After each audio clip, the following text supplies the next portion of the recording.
ሰላም ጤና ይስጥልን ውድ የማህበራዊ ሚዲያ ተከታዮቻችን እንደምን አላችሁ? ዳንኤል ታደሰ እባላለሁ። በምዕራብ አዲስ አበባ አነስተኛ ግብር ከፋዮች ቅርንጫፍ ጽሕፈት ቤት የታክስ ከፋዮች ትምህርትና መረጃ አቅርቦት የስራ ሂደት አስተባባሪ ነኝ። ዛሬ የተጨማሪ እሴት ታክስ ስረዛ ጋር በተያያዘ አጭር መረጃዎችን እንለዋወጣለን። አብራችሁን ቆዩ።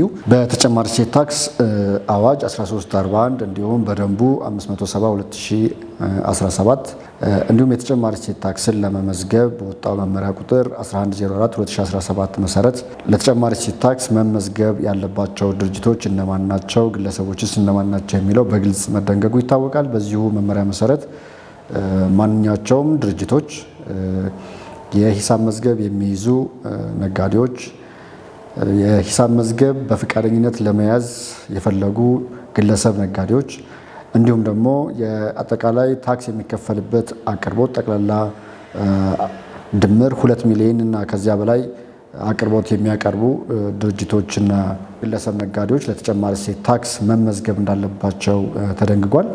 በእነዚህ ምክንያቶች የተጨማሪ እሴት ታክስ ሰርተፊኬት የወሰዱ ወይም ለተጨማሪ እሴት ታክስ የተመዘገቡ ግብር ከፋዮች በአንድም በሌላ መልኩ ከተጨማሪ እሴት ታክስ ሊሰረዙ ይችላሉ። ይህ የስረዛ ምክንያት እንግዲህ ድርጅቶች ወይም ነጋዴዎች በራሳቸው ፍቃድ በሚያመጡት መነሻነት ሊሆን ይችላል። በተቋሙ መነሻነትም ወይም በተቋሙ በሚሰጥ ማስታወቂያም ሊሆን ይችላል። ይሄ ስረዛ በመጀመሪያ የተጨማሪ እሴት ታክስ በተቋሙ ደረጃ ሊሰረዝ የሚችልባቸው መንገዶችን ስንመለከት በተጨማሪ እሴት ታክስ ደንብ 570/2017 ምዝገባን ስለመሰረዝ በተደነገገው አንቀጽ 6 ላይ በግልጽ እንደተቀመጠው የተጨማሪ እሴት ታክስን የተመዘገበ ሰው ለተጨማሪ እሴት ታክስ ከተመዘገበበት ጊዜ አንስቶ ለተከታታይ 6 ወራት ምንም አይነት የስራ እንቅስቃሴዎችን ካላደረገ ተቋሙ ይህንንም ካረጋገጠ ሊሰርዘው እንደሚችል ይደነግጋል። ስለዚህ አንድ ድርጅት ወይም አንድ ግለሰብ ነጋዴ ለተጨማሪ እሴት ታክስ ከተመዘገበ በኋላ ለተከታታይ 6 ወራቶች ምንም አይነት እንቅስቃሴዎችን ካላካሄደና በዚህ እንቅስቃሴ ወቅትም ምንም አይነት የተጨማሪ እሴት ታክስ ያልሰበሰበ እንዲሁም ያልከፈለ ከሆነ ተቋሙ ይህንን በሚያገኘው ማስረጃ መሰረት የተጨማሪ እሴት ታክስን ሊሰርዝበት እንደሚችል ያስቀምጣል። ይህ ስረዛ እንግዲህ በዚህ ጊዜ ውስጥ ያሉ በአዋጁ በታክስ አስተዳደር አዋጁ በተደነገገው መሰረት የተጨማሪ እሴት ታክስ ኃላፊነትን ባለመወጣት መከፈል ያለባቸው ክፍያዎች ካሉ ግን ቀሪ ሊያደርግ እንደማይችል በዛው አንቀጽ ላይ ተደንግጓል። ስለዚህ በወቅቱም በዚያ ወቅት መከፈል ያለባቸው የተጨማሪ እሴት ታክስ ክፍያዎችም ካሉ ከነመቀጫቸው ጭምር ሊቀበል ወይም ሊጠይቅ እንደሚችል በግልጽ ተደንግጓል ማለት ነው። ሌላው በተቋሙ ምክንያት ሊሰረዝ የሚችለው በመመሪያው በ1104/2017 ላይ በተቀመጠው መሰረት ግለሰብ ነጋዴዎች ዓመታዊ ትራንዛክሽናቸው 2 ሚሊዮን እና ከዚያ በላይ ከሆነ ለተጨማሪ እሴት ታክስ መመዝገብ እንዳለባቸው ይደነግጋል። ይህ የምዝገባ ግዴታ ከሚያስቀምጠው የገንዘብ መጠን እየወረደ ከመጣ በአንድ ዓመት ጊዜ ውስጥ ይህ የገንዘብ መጠን የሚወርድ ከሆነና ተቋሙ ይህንንም የሚያረጋግጥ ከሆነ የጽሁፍ ማስታወቂያ በመስጠት የምዝገባ ስረዛውን ሊያደርግ እንደሚችል ተቀምጧል ማለት ነው። በሌላ በኩል በተቋሙ ሊሰረዝበት የሚችለው ምክንያት የተጨማሪ እሴት ታክስ የተመዘገበ ግለሰብ ወይም ድርጅት በትክክል የተጨማሪ እሴት ታክስ መረጃዎችን ወይም ሰነዶችን በአግባቡ የማይዝ ከሆነ እንዲሁም የተመዘገበ ሰው በመደበኛነትና በአስተማማኝነት የተጨማሪ እሴት ታክስ ደረሰኝን የክሬዲትና የዴቢት ሰነድን ጨምሮ ማለት ነው አይሰጥም ብሎ በሚያምንበት ከሆነና የሰበሰበውን ገቢም የማያስታውቅ መሆኑን የሚያሳምን ማስረጃ ካገኘ የተጨማሪ እሴት ታክስ ምዝገባውን ሊሰርዝ እንደሚችል ይደነግጋል። በሌላ በኩል ተመዝጋቢው ራሱ የተጨማሪ እሴት ታክስን የይሰረዝልኝ ጥያቄ በሚያቀርብበት ሰዓት እንደየሁኔታዎቹ የተጨማሪ እሴት ታክስ ምዝገባው ሊሰረዝ ወይም ሊታገድ የሚችልባቸው ሁኔታዎች አሉ። የመጀመሪያውን ስንመለከት በተጨማሪ እሴት ታክስ ለመመዝገብ በወጣው መመሪያ በ1104/2017 ላይ ማለት ነው አንድ ግለሰብ ነጋዴ ታክስ የሚከፈልበት እንዲሁም ከታክስ ነፃ የሆነው ጠቅላላ አቅርቦት ድምር 2 ሚሊዮን እና ከዚያ በላይ ከሆነ ለተጨማሪ እሴት ታክስ መመዝገብ እንዳለበት ይደነግጋል። ከተመዘገበ በኋላ ግን ለተከታታይ 2 ዓመታት ይህ የመመዝገብ ግዴታ ከሚያስቀምጠው ትራንዛክሽን የወረደ ከሆነ መልሶ ማሰረዝ እንደሚችል ያስቀምጣል። እንግዲህ እዛ ጋር የተገለጸው ቢያንስ ከተመዘገበ በኋላ ግን 2 ዓመታቶችን መቆየት እንዳለበት ያስቀምጣል ማለት ነው።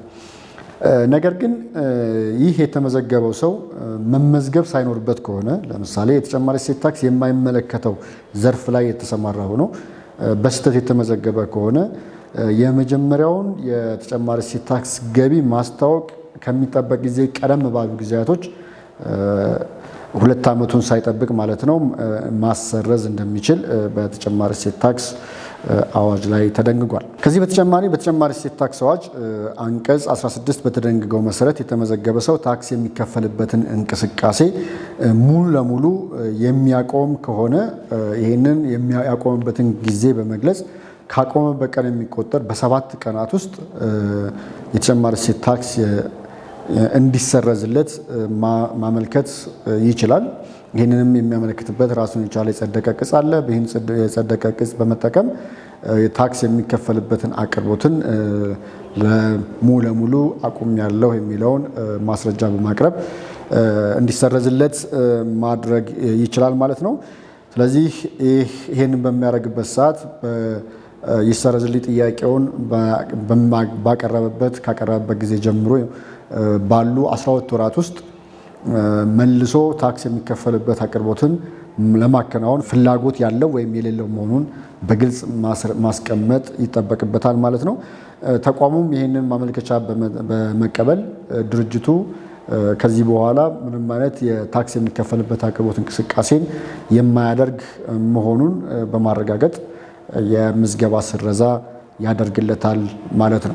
ነገር ግን ይህ የተመዘገበ ሰው የተጨማሪ እሴት ታክስ ይሰረዝልኝ ጥያቄ የሚያቀርበው ወይም ታክስ የሚከፈልበትን አቅርቦት እንቅስቃሴ የሚያቆመው በጊዜያዊነት የሚሆን ከሆነ በጊዜያዊነት የሚያቆምበትን ጊዜ በመግለጽ ለአጭር ጊዜ የተጨማሪ እሴት ታክስ ሰርተፊኬት ወይም የተጨማሪ እሴት ታክስ ምዝገባ እንዲሰረዝለት ማድረግ ይችላል። ድርጅቱም ይህን ጥያቄ ካቀረበ በኋላ የታክስ ባለስልጣን መስሪያ ቤቱ ባቀረበው ጥያቄ መሰረት ለ12 ወራቶች ሊያግድለት ወይም ሊያቆመው ወይም ሊሰርዝለት ይችላል ማለት ነው። ነገር ግን ይህ ድርጅት በጊዜያዊነት ታክስ የሚከፈልበት አቅርቦትን ከ12 ወራት ቀድሞ የሚጀምር ከሆነ ይህንን ለመጀመር በፈለገበት ጊዜ ቀደም ብሎ ባሉ 15 ቀናቶች ውስጥ አመልክቶ ማሳውቆ ታክስ የሚከፈልበት አቅርቦትን መልሶ መጀመር ይችላል ማለት ነው። በእነዚህ ታግዶ ባለበት ጊዜ ላይ ይህን ጥያቄ የማያቀርብ ከሆነ ወይም ታክስ የሚከፈልበትን አቅርቦት ልጀምር ነው ብሎ ጥያቄውን የማያቀርብ ከሆነና የእግድ ጊዜው የሚደርስ ከሆነ ግን የታክስ ሰብሳቢ መስሪያ ቤቱ ወይም ባለስልጣን መስሪያ ቤቱ ታክስ የሚሰበሰብበት አቅርቦትን ለመስራት ፍላጎት እንደሌለው በመውሰድ ሙሉ ለሙሉ ሊያግደው ይችላል ማለት ነው። በእነዚህ ጊዜ ውስጥ ግን ያልተከፈሉ ታክስና ቀረጦች ካሉ እንዲከፍል ይገድዳል ማለት ነው። ምናልባት ድርጅቱም ደግሞ በዚህ ጊዜ ላይ ያልተቀናነሰ ወይም ያልተሸጋገረ ታክስ ያለው ከሆነ እግዱ ከተደረገበት በኋላ ወይም በሌላ ጊዜ ታክስ የሚከፈልበት አቅርቦትን ለማከናወን ተመልሶ በሚመጣበት ሰዓት እግዱ በሚነሳበት ጊዜ ይህን ያልተሸጋገረ ወይም ያልተቀናነሰ የክሬዲት ታክስን እንዲቀናነስለት ወይም እንዲሸጋገርለት ይደረጋል ማለት ነው። ስለዚህ የተጨማሪ እሴት ታክስ ከተመዘገበ በኋላ ለተጨማሪ እሴት ታክስን ለመሰብሰብ የተመዘገበ ግለሰብ ወይም ድርጅት በአንድም በሌላ በራሱ ፍላጎትም ይሁን በተቋሙ በሚሰጥ ማስታወቂያ መሰረት የተጨማሪ እሴት ታክሱ ሊሰረዝበት ወይም ሊታገድበት ይችላል።